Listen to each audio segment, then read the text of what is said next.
So a very interesting article came out the other day, and this particular article went on to basically state that an Apple executive, right, somebody who's a very, very high up person in Apple, Eddie Q, basically went through and said, no one will, you may not need an iPhone in about 10 years from now. Now, this was a very interesting thing because what they ended up kind of stating was that AI could make the iPhone go the way of Apple's former golden goose, the iPod. This was something that's very interesting. Right now, when you take a look at Apple's business side of things mostly, the iPhone still is the number one reason Apple makes this much money. It is like 50 or 60% of the revenue.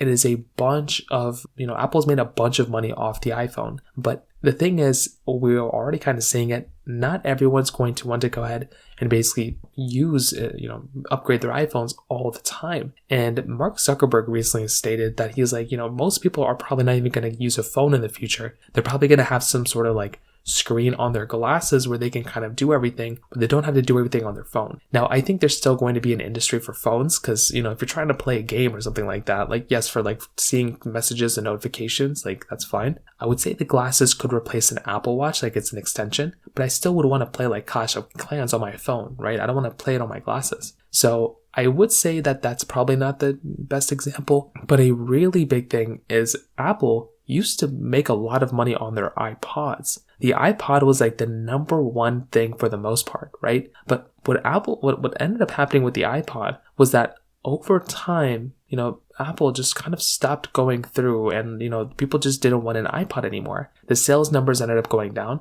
And so, why would Apple continue to go and try to save the iPod when they could jump ship and then, make more money off the iPhone? And that's kind of what ended up happening, right? Now, they're in a similar situation. Their iPhones are still making them a bunch of money, but sales are going down, and it's looking like in about 10 years, phones probably aren't going to be people aren't going to be upgrading their phones as much. So what is Apple going to do? I think the executive at EQ was saying that Apple needs to be prepared to jump ship, to kind of remove a golden goose almost in a way, especially when it's starting to go down, and get prepared and align themselves and position themselves into an area which can basically make more money in the future. So I'd love to hear your thoughts about this. Let me know in the comment section below. Hit the like button, that'll mean so much, but definitely hit that subscribe button. More importantly than everything else, I love every single one of you guys. Hopefully I'll catch you guys in the next video. Peace out till then.